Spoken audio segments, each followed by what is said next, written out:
The following is a presentation of the Eagles Sports Network. All right, Mike Clowney opens us up with a statement about your longest road trip of the year. Go face the Barton Bulldogs. That's going to be fun. This is our, with this group, since I've been here, it'll be our first overnight trip. We get on the bus and spend a night in a hotel and, spend some quality time with each other. I know as a player and even as a coach, like that was always something that you kind of enjoyed, when you get to be with your team alone, on the bus trip, like, kind of minimize some distractions. So we're looking forward to it. Chip Hester back, and I suppose they're not in the SAC yet, but they'll be an associate member next year. But Coach Catawba for a decade and a year, and very familiar with Carson-Newman through his years with the Indians. What's it like to see that face on an opposing sideline after 9 years without? Chip's a good dude. We've spent a lot of time talking when he was at Catawba. He actually offered my son a scholarship when he was 2 years old. Now, my son doesn't play football, but I'm holding Chip accountable to that. But no, Chip's a great guy, a really good football coach. Even when he left Catawba, had a lot of success at North Carolina A&T. Guys respond to him, does a great job on offense, and which we kind of seen, throughout what they're doing so far this season. Mercy running the ball very well. Jordan Terrell leads the country rushing yards. What are they doing to put him in situations to be successful? They're big up front. They've got some guys that's big. They get in their foot to foot, and then they do a really good job of just kind of staying on blocks, keeping their feet moving, and driving guys off the football. And then he does a good job kind of responding. He's patient, he sets, he finds holes, and then he winds up creasing the defense for, big runs. Can you compare in that regard to Wingate ball? They're very similar to Wingate. A little more committed to the run potentially, or is it just based on what they faced? I think a lot of it's just based on what they've been able to achieve out of it. That run's kind of been there, and they're a younger football team, so the passing game is normally what takes a little bit more time. So I think they're probably a little bit more committed to run right now, just because the timing and stuff like that kind of comes along with the passing game. Defensively against the Bulldogs, Wingate Bulldogs, not the Barton Bulldogs, you bottled up. There's your people's pretty well. What kind of confidence does that give you, or does it give you confidence heading into this one? I think it gives you confidence. So we know our guys are capable of going and playing physical up front. We're playing with some different guys, at some places right now. But we are confident that the guys will be able to go in, work, kind of help us change the line of scrimmage, give those guys room to run and play ball. After a couple nights of sleep to sit on it, how do you feel Lamarcus Brown did in his debut under center for you? I'm glad you got some sleep, yeah. I don't know how much sleep I've gotten. I mean, it's been okay. It's been sporadic. But, with Lamarcus, even recruiting him, we knew that he was, a talented kid. And the biggest thing for us is just, going back and watching the video, there's some things that you see there. There's one play instant, like he sticks his foot and goes vertical, and you can kind of see that it's a little different.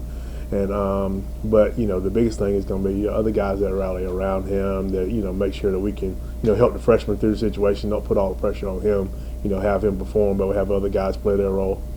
You joke and allude to the lack of sleep, but I'm sure nobody within this program is exactly thrilled with where you're sitting at present standing. What is the mentality of this team after a tough one last week?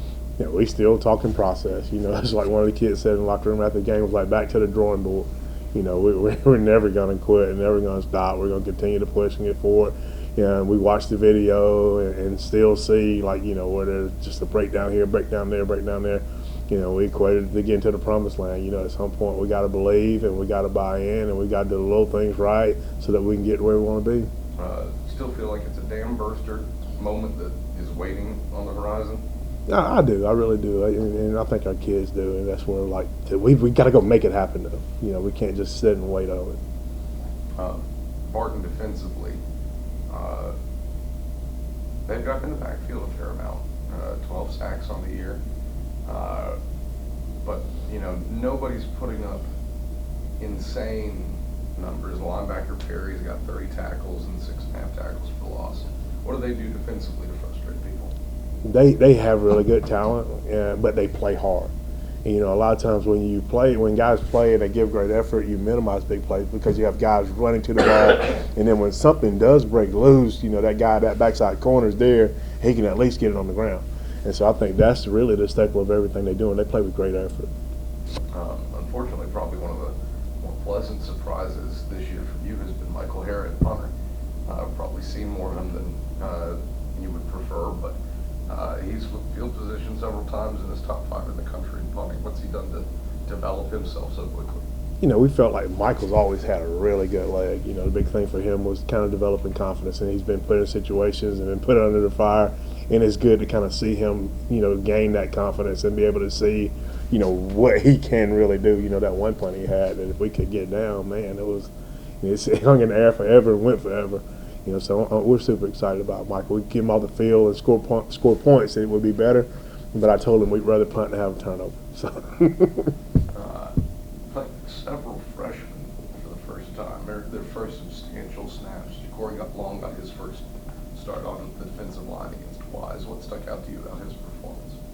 There's one play that really sticks out. Ja'Cory, he makes a freshman mistake. He goes and sticks his nose inside, and then the back bounces out. But just to watch him get back across and get his hat outside and make a play, that's one of those things you just like, that kid, he has the potential to really be special.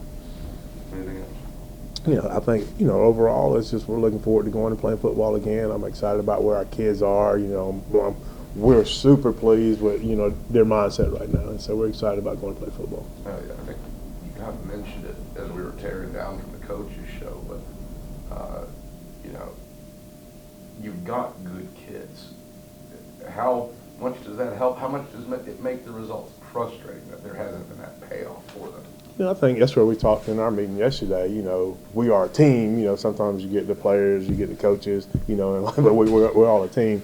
But it was cool, just kind of like the players kind of in that situation where, you want to see the coaches succeed. And then at the same time, in meeting with coaches all day, we want to put these guys in position to help them, be successful. And so, that part of it's been, us working together to get the buy-in to where we can move forward is really fun.